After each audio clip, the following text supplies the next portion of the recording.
everyone, welcome back to Skincare 101 with me, Afia Segaf. Kalau di video sebelumnya saya pernah ngebahas tentang paraben, apakah betul berbahaya dan sebenarnya faktanya seperti apa. Kali ini saya mau ngebahas satu kandungan lain yang juga lumayan kontroversial, yaitu SLS. Nah, kalau kamu pengen tahu selama ini apakah SLS itu berbahaya untuk tubuh kita atau ini tuh kandungan yang aman untuk digunakan, tonton terus ya.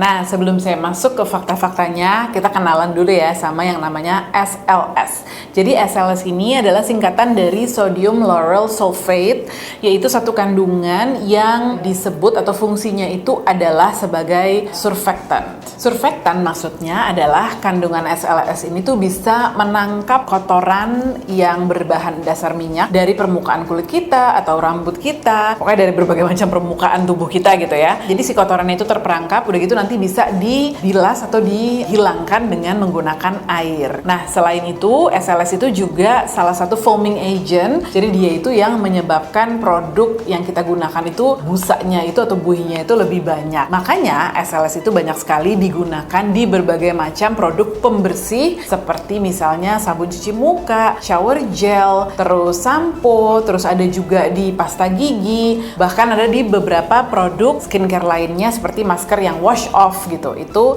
adalah contoh-contoh produk yang memang menggunakan SLS di dalamnya, dan SLS ini udah lama banget digunakan di produk-produk tersebut dari tahun 1930-an. SLS sendiri itu tuh adalah satu kandungan yang didapatkannya itu dari minyak kelapa atau dari minyak biji kelapa sawit. Tapi memang pada saat diproses dia itu mengalami proses kimiawi gitu ya. Jadi memang walaupun bahan dasarnya tuh dari alam, tapi setelah melewati proses memang tidak jadi alami lagi, tapi udah menjadi ingredients yang melewati proses kimiawi tersebut. Nah, beberapa tahun belakangan ini SLS tuh mendapatkan reputasi buruk sebagai kandungan skincare yang harus dihindari karena berbagai macam alasan gitu ya. Ada yang bilang kalau misalnya SLS ini tuh menyebabkan iritasi di kulit, ada yang bilang dia tuh menyebabkan iritasi juga di kulit kepala kita, ada yang bilang juga SLS ini tuh mengotori atau mencemari lingkungan, mencemari hewan-hewan yang ada di lautan kita, bahkan sampai yang seremnya dibilangin SLS itu bisa menyebabkan kanker. Mirip dengan paraben, klaim-klaim ini bahwa SLS itu berbahaya dan lain sebagainya itu biasa menyebar lewat internet, email gitu ya. Pokoknya menyebar dari satu sumber ke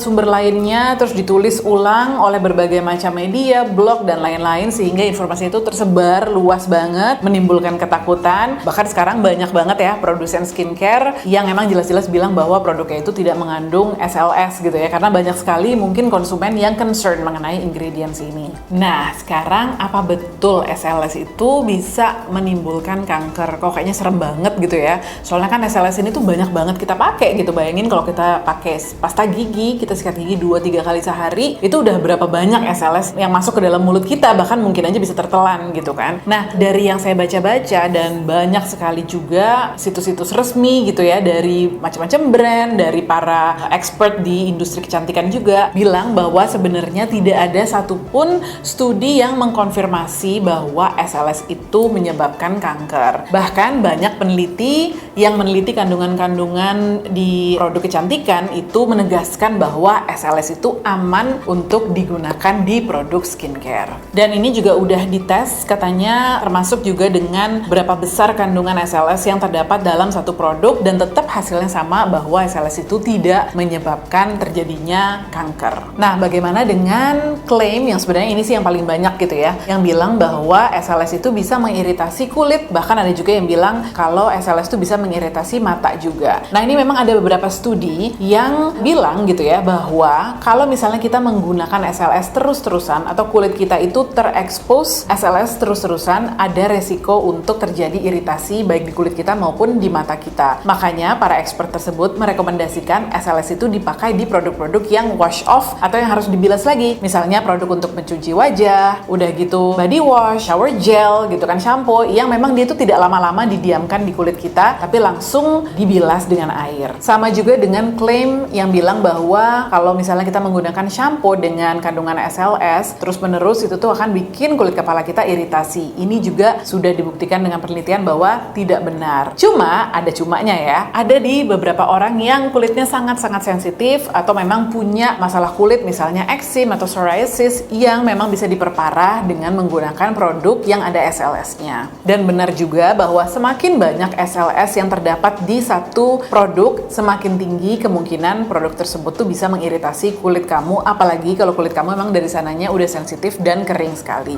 Bagaimana dengan saudaranya SLS yang namanya SLES atau kepanjangannya adalah sodium lauryl sulfate. Ini disebut-sebut adalah adiknya yang katanya lebih parah lagi karena itu tadi gitu ya, sama klaimnya SLES itu disebut-sebut pencetus kanker juga. Ini juga again sudah dibantah gitu ya oleh para ilmuwan yang bilang bahwa belum ada at least gitu ya studi yang cukup atau yang memang bisa menyimpulkan bahwa SLS ataupun SLES itu menimbulkan kanker. Gimana dengan tuduhan bahwa SLS itu bisa mencemari lingkungan kita? Dari sumber yang saya baca sih belum ada memang yang konklusif atau yang benar-benar secara tegas bilang bahwa benar gitu ya SLS itu tuh bisa mencemari lingkungan. Nah, sekarang kita udah tahu faktanya. Jadi saran saya sih pertama, jangan panik, jangan ikut-ikutan kemakan sama isu-isu yang kayaknya serem-serem banget ini, terutama yang berhubungan dengan kesehatan gitu ya.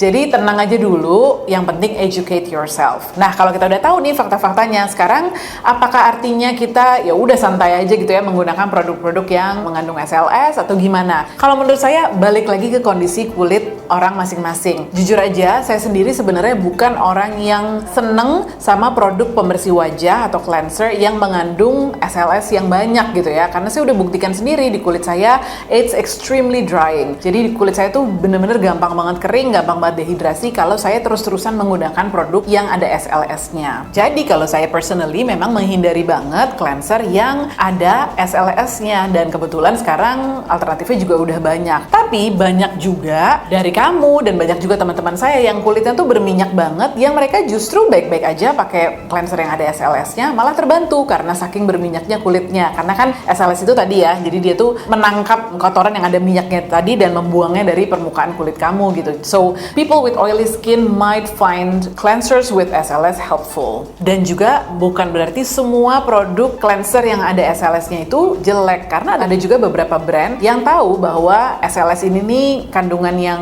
drying gitu ya, itu bisa bikin kulit kering, jadi mereka menambahkan banyak lagi kandungan yang sifatnya itu lebih untuk melembabkan kulit gitu. Jadi mereka menambahkan kandungan yang bisa mengurangi efek drying dari SLS tersebut. Of course, kalau misalnya kamu pakai dan kulit kamu jadi nggak kerasa kering, artinya ya nggak masalah ada SLS ataupun nggak di produk tersebut. Begitu juga dengan body wash ataupun shampoo. Kalau saya body wash itu masih banyak sih yang saya pakai yang ada SLS-nya, dan kebetulan entah kenapa di kulit saya memang tidak terlalu mengeringkan gitu ya. Jadi mungkin kulit badan saya tidak sesensitif kulit wajah saya. Kalau untuk shampoo, karena saya tuh biasanya pakai shampoo-nya sharing sama anak saya gitu ya, dan dia kebetulan emang kulitnya tuh cukup sensitif, dan saya perhatiin emang kulit kepalanya gampang, bukan iritasi sih ya, cuma kayak ada kering-keringnya gitu ya. Jadi saya memang lebih prefer shampoo yang tidak mengandung SLS. Sebenarnya ada juga sih alternatifnya. Jadi instead of cari shampoo yang nggak pakai SLS, kamu sebenarnya juga bisa pakai shampoo yang bentuknya tuh adalah bar. Jadi tahu kan shampoo bar gitu. Nah, katanya sih itu tuh less irritating daripada yang bentuknya cair, karena pada saat kamu pakai ke kulit kepala dan rambut kamu, yang kamu pakaikan itu adalah foamnya gitu ya, jadi busanya. Sementara busanya itu tuh SLS-nya tidak terlalu se-concentrated kalau misalnya dalam bentuk yang cair gitu. Jadi kalau misalnya kamu lagi mikir-mikir nih gitu, mau cari shampoo yang pakai SLS nggak apa-apa, tapi it has less drying effect on your scalp or on your hair, bisa dicoba alternatifnya pakai shampoo bar. Contohnya yang saya tahu itu adalah Lush ya. Ada sih beberapa merek-merek natural lainnya yang punya shampoo bar, tapi memang belum banyak, jadi silakan googling aja. Begitu juga misalnya dengan dengan pasta gigi ya. Kalau misalnya selama ini kamu pakai pasta gigi yang emang ada SLS-nya dan kamu baik-baik aja, bibir kamu juga nggak kering,